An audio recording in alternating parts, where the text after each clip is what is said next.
واقرأ كتابا يفيد الاصطلاح به تدري الصحيح من الموصوف بالسقم.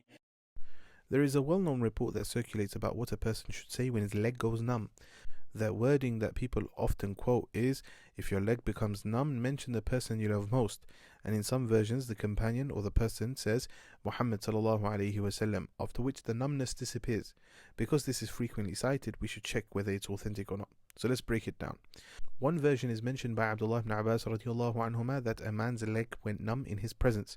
So Abdullah ibn Abbas radiallahu anhuma said, mention the person most beloved to you, and he said Muhammad sallallahu alayhi wasallam. The numbness went away.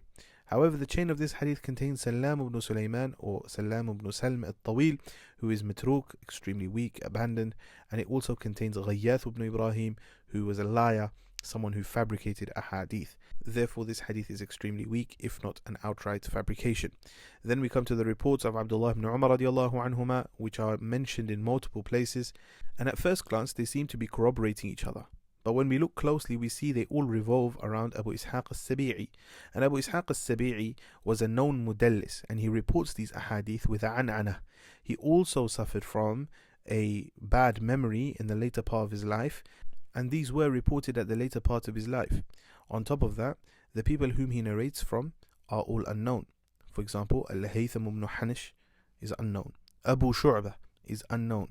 In another version, he does not even name the person he narrates from, which is extremely problematic. In the version mentioned by Sufyan al-Thawri, who is probably the best narrator from Abu Ishaq al-Sabi'i alongside Shu'bah, he narrates it from someone called Abdurrahman ibn Sa'd. But there's confusion over his identity. Some did not know who he was, and some mention his name is Abdurrahman ibn Sa'd al-Adawi, and even then they didn't know who he was. Nobody authenticates him except Imam al-Nasa'i in one comment mentioned by Imam ibn Hajar in Tahdhib al-Tahdhib.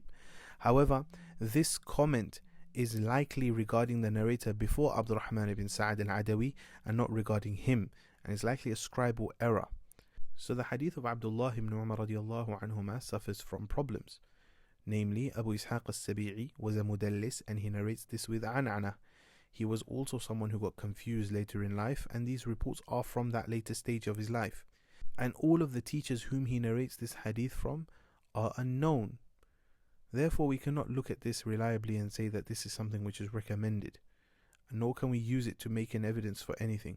Rather, it resembles an old Arab custom where a person would be told to mention a person most beloved to him in order to cure numbness.